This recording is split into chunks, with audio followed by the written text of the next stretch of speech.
going to be FQ split. So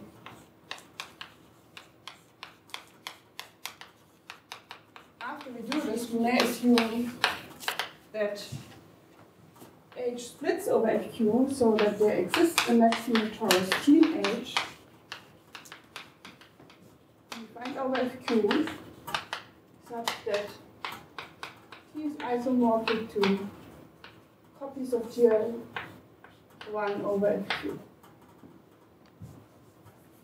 Since we have to do this finite extension of constants anyways, we can also assume that we have a regular element in T of FQ. Regular means that the centralizers of minimal dimension. And inside the diagonal torus of GLN, you can think of this as all eigenvalues being pairwise distinct. So centralizers of minimal dimension, regular element. So this is in particular contained in H of FQ. And recall that for each element in H of FQ, we found this place, Pi, such that H0 is conjugate to the specialization matrix. So, and now let P be this particular place for H0. And it has some degree D. And after going up to one more finite constant extension, we may assume that this specific place P is of degree 1. Right? So, no, I will write this differently. Exists a place P of degree 1 with H0 conjugate to specialized matrix of A0. And now we don't need to do this product because the degree is 1. And then this is conjugation over FQ bar, but H0 is regular, and this is the property of simply connected groups that the centralizers are connected. Therefore, we may apply the Lang isogeny to the centralizer and actually get that these are conjugate over FQ. And if they are conjugate over FQ, we may as well assume that they are equal.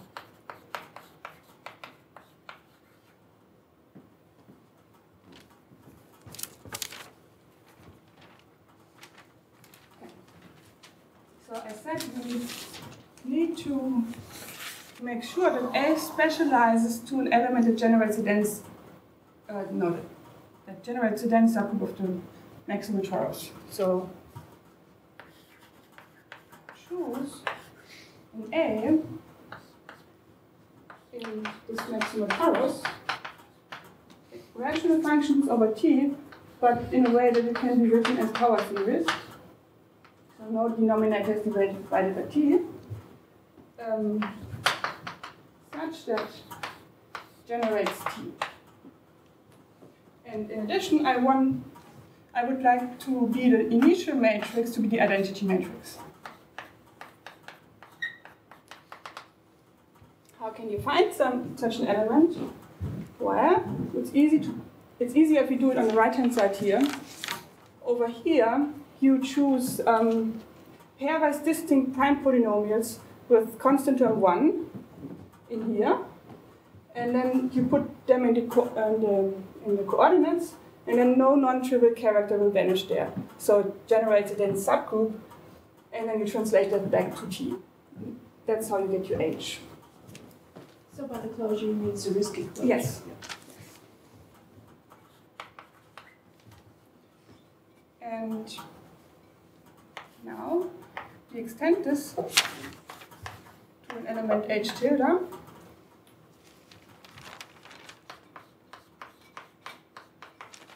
By putting in powers of S in the coefficient. Right, so this is here, and then we put some S's in the coefficients. But such that this specializes to H. And you can do that because powers of S, if you take powers of S up to the Q minus 1, that always specializes to 1 if you plug in an alpha and FQ.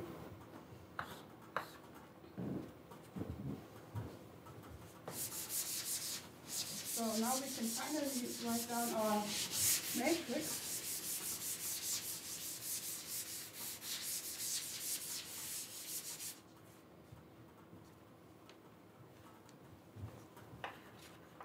So the matrix is A naught times H tilde. And this was just an FQ of S. This is implicit FQ of ST. Both are in H. So this is in H.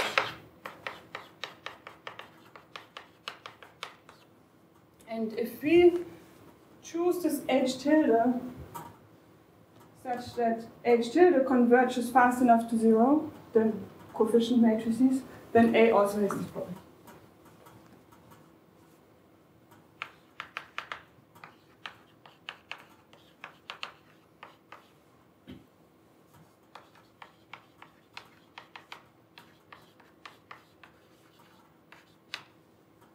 And then we know there exists a PV ring, we know that the group is inside H, we know that the group has the star condition. Now, we only need to know that there's a conjugate of the maximum torus in G. Almost done. Now we apply this proposition 3 again to obtain that G contains an H conjugate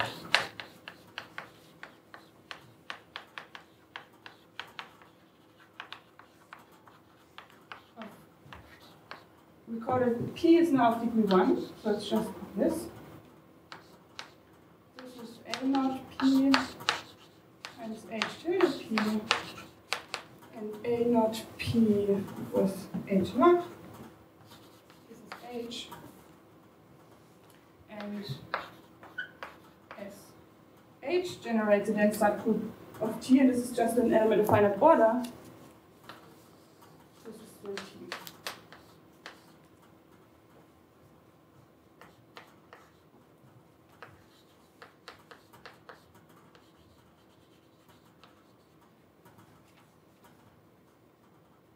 So the proposition says that G contains an H conjugate of this matrix, H naught H, H.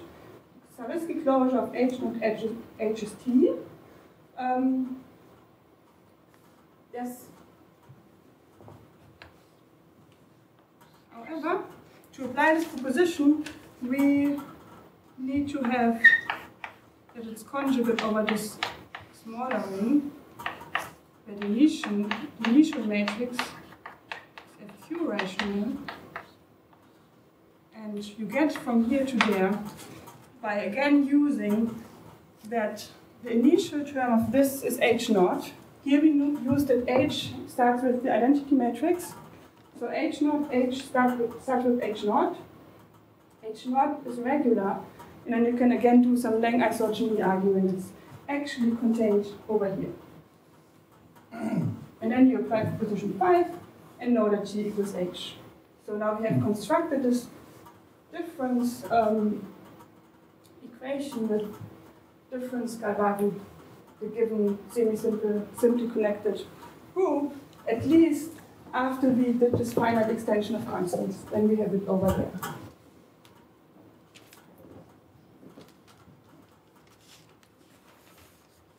Thank you very much.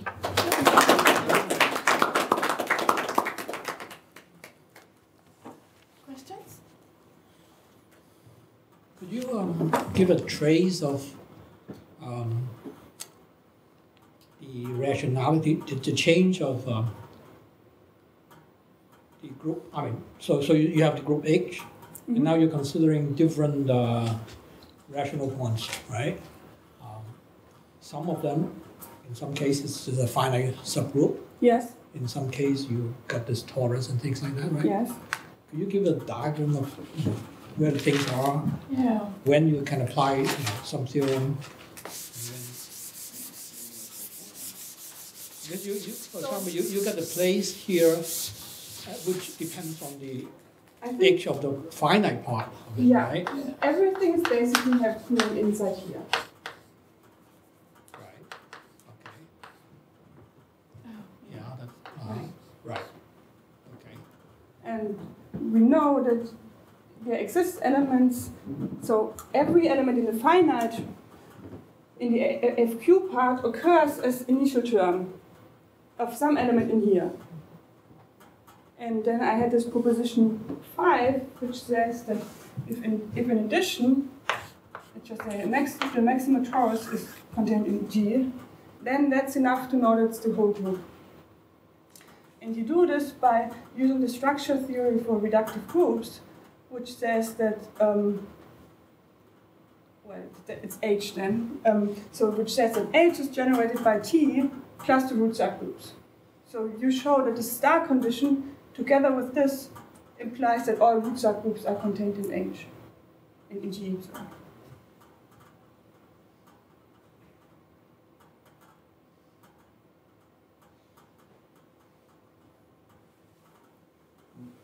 Where did you use simply connected? I lost that. No. That's a good question. Well, first and most importantly, I used that to use the Nori theorem, because everything starts with this Right. A naught, Yes. and the A naught is coming from the Nori theorem.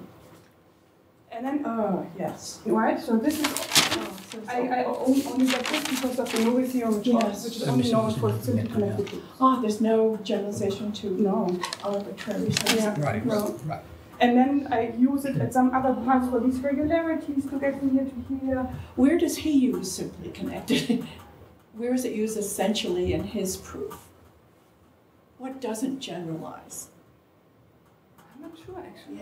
Yeah. I'll look at that. It's a very short proof, but it's not so easy to read. I would have to see again. Yeah. Maybe we can think about accepting it. Yeah. Okay. And you can't derive the rest from the simply connected semi-simple groups, the way one tends to do.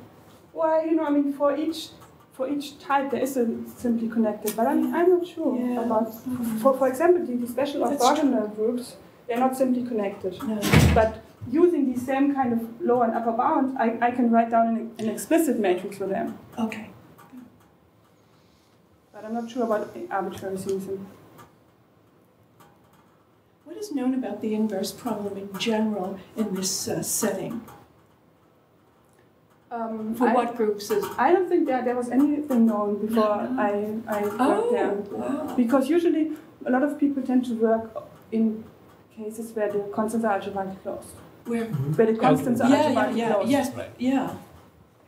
Very interesting when they're not.